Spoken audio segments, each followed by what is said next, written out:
Hi guys! Feeling healthy tayo today kasi gagawa yung asawa ko ngayon ng seaweed salad. Dumating na kasi yung in-order niya from China na seaweeds. Nakakatuwa to kasi ibababad mo lang siya sa warm water tapos magbubloom na siya, dadami na siya.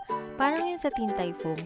Naglagay lang siya ng chili, soy, carrots, pipino, pechay bagyo, garlic, seasoning, tapos may sesame oil din, black vinegar, soy sauce, dried shrimp o yung alamang, yung maliliit siya.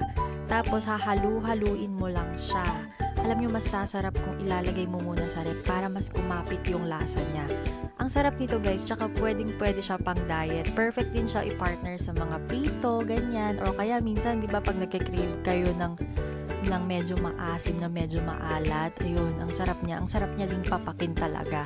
Tsaka hindi ka magigilty kasi nga, healthy siya. Pang diet talaga siya, hindi ka matatakot na tataba ka. Yun lang, try it.